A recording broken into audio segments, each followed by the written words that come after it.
The Spasm. Written by Guy de Maupassant. The hotel guests slowly entered the dining room and took their places. The waiters did not hurry themselves in order to give the latecomers a chance and thus avoid the trouble of bringing in the dishes a second time. The old bathers, the habitués, whose season was almost over, gazed toward the door whenever it opened to see what new faces might appear. This is the principal distraction of watering places. People look forward to the dinner hour in order to inspect each day's new arrivals, to find out who they are, what they do, and what they think. We always have a vague desire to meet pleasant people, to make agreeable acquaintances, perhaps to meet with a love adventure. In this life of elbowings, unknown strangers assume an extreme importance. Curiosity is aroused, sympathy is ready to exhibit itself, and sociability is the order of the day. We cherish antipathies for a week and friendships for a month. We see people with different eyes when we view them through the medium of acquaintanceship at watering places. We discover in men suddenly, after an hour's chat, in the evening after dinner, under the trees in the park where the healing spring bubbles up, a high intelligence and astonishing merits, and a month afterward, we have completely forgotten these new friends who were so fascinating when we first met them. Permanent and serious ties are also formed here sooner than anywhere else. People see each other every day. They become acquainted very quickly, and their affection is tinged with the sweetness and unrestraint of long-standing intimacies.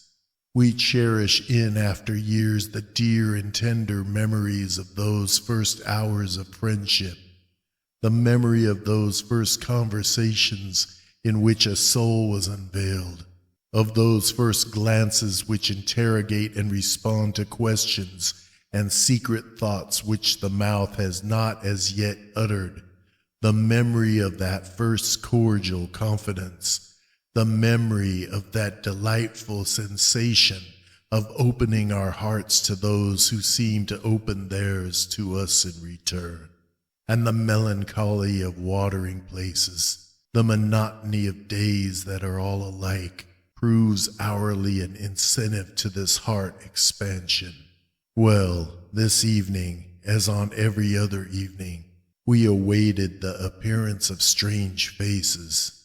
Only two appeared, but they were very remarkable. A man and a woman, father and daughter.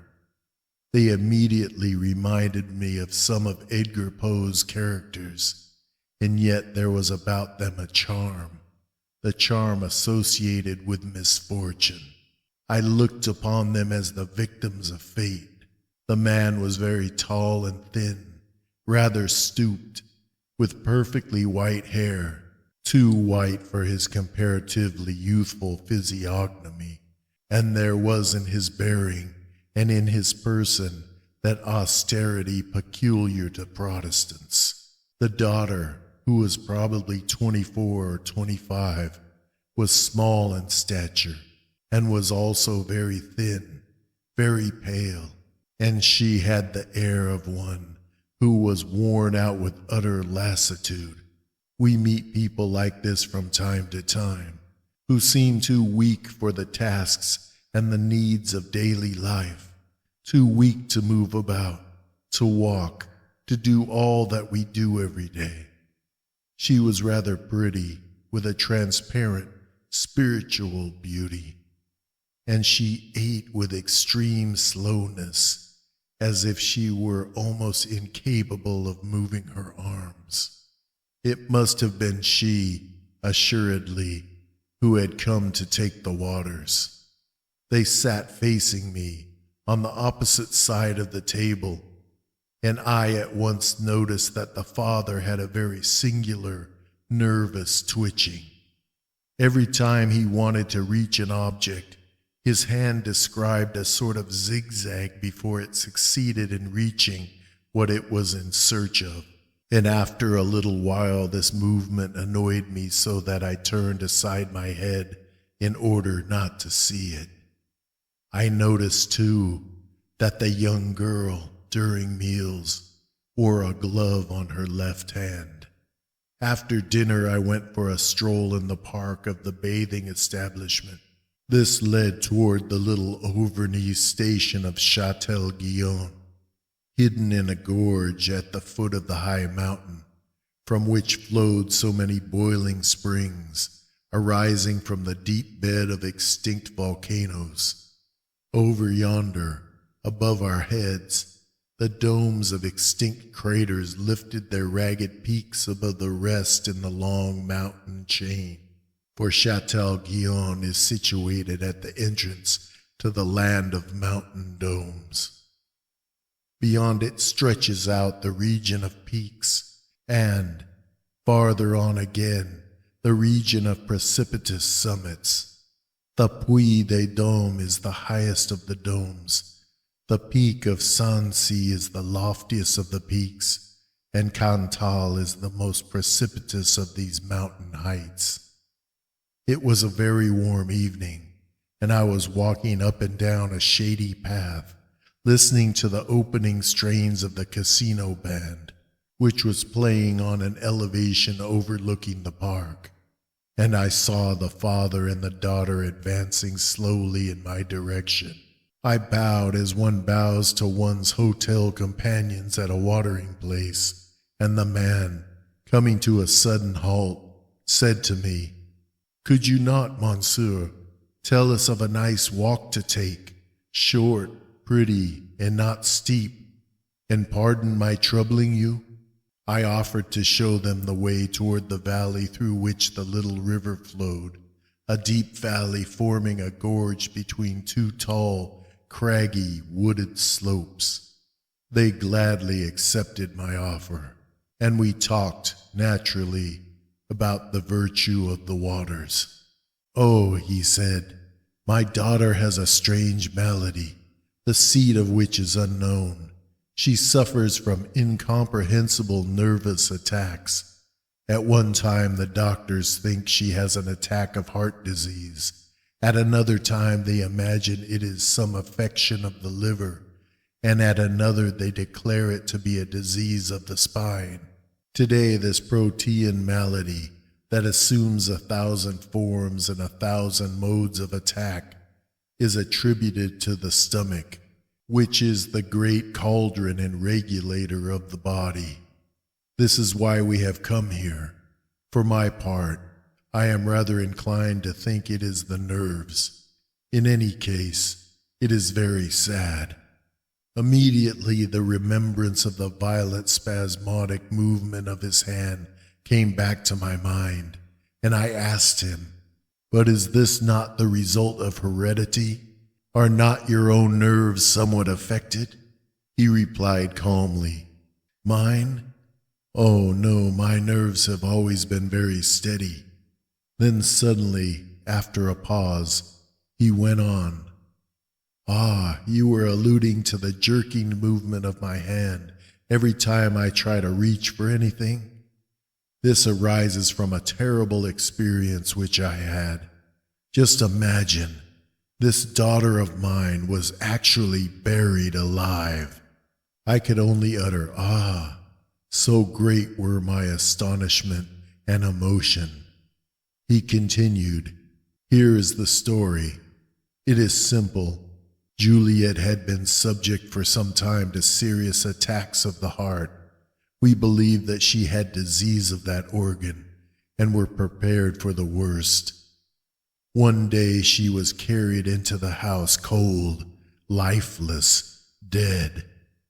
She had fallen down unconscious in the garden. The doctor certified that life was extinct. I watched by her side for a day and 2 nights. I laid her with my own hands in the coffin, which I accompanied to the cemetery, where she was deposited in the family vault. It is situated in the very heart of Lorraine. I wished to have her interred with her jewels, bracelets, necklaces, rings, all presents which she had received from me, and wearing her first ball dress. You may easily imagine my state of mind when I re-entered our home. She was the only one I had, for my wife had been dead for many years. I found my way to my own apartment in a half-distracted condition, utterly exhausted, and sank into my easy chair, without the capacity to think or the strength to move. I was nothing better now than a suffering, vibrating machine, a human who had, as it were, been flayed alive. My soul was like an open wound. My old valet, Prosper, who had assisted me in placing Juliet in her coffin and aided me in preparing her for her last sleep, entered the room noiselessly and asked, "Does Monsieur want anything?" I merely shook my head in reply. "Monsieur is wrong," he urged.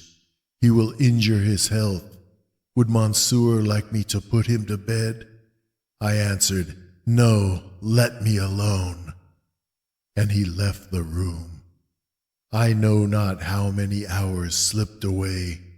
Oh, what a night! What a night! It was cold.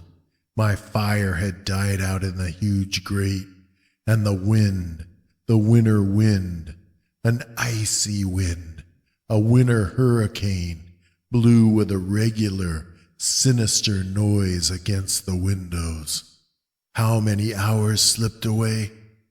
There I was without sleeping, powerless, crushed, my eyes wide open, my legs stretched out, my body limp, inanimate, and my mind torpid with despair. Suddenly, the great doorbell, the great bell of the vestibule, rang out. I started so that my chair cracked under me. The solemn, ponderous sound vibrated through the empty country house as through a vault. I turned round to see what the hour was by the clock. It was just 2 a.m. Who could be coming at such an hour? And abruptly, the bell again rang twice. The servants, without doubt, were afraid to get up. I took a wax candle and descended the stairs. I was on the point of asking, "Who is there?" Then I felt ashamed of my weakness, and I slowly drew back the heavy bolts. My heart was throbbing wildly. I was frightened. I opened the door brusquely, and in the darkness I distinguished a white figure, standing erect, something that resembled an apparition. I recoiled, petrified with horror, faltering, Who are you?" A voice replied, "It is I, Father." It was my daughter. I really thought I must be mad, and I retreated backward before this advancing specter. I kept moving away, making a sign with my hand, as if to drive the phantom away, that gesture which has remained with me ever since. "Do not be afraid, Papa," said the apparition. "I was not dead. Somebody tried to steal my rings and cut one of my fingers. The blood began to flow, and that restored me to life. And, in fact, I could see that her hand was covered with blood. I fell on my knees, choking with sobs and with a rattling in my throat. Then, when I had somewhat collected my thoughts, though I was still so bewildered that I scarcely realized the awesome happiness that had befallen me, I made her go up to my room and sit down in my easy chair. Then I rang excitedly for Prosper to get him to rekindle the fire and to bring some wine and to summon assistance. The man entered, stared at my daughter, opened his mouth with a gasp of alarm and stupefaction, and then fell back dead. It was he who had opened the vault and who had mutilated and then abandoned my daughter, for he could not efface the traces of the theft. He had not even taken the trouble to put back the coffin into its place, feeling sure, besides, that he would not be suspected by me, as I trusted him absolutely. You see, monsieur, that we are very unfortunate people. He was silent. The night had fallen, casting its shadows over the desolate, mournful vale, and a sort of mysterious fear possessed me at finding myself by the side of those strange beings, of this young girl who had come back from the tomb, and this father with his uncanny spasm. I found it impossible to make any comment on this dreadful story. I only murmured, "What a horrible thing." Then, after a minute's silence, I added, "Let us go indoors. I think it is growing cool." And we made our way back to the hotel.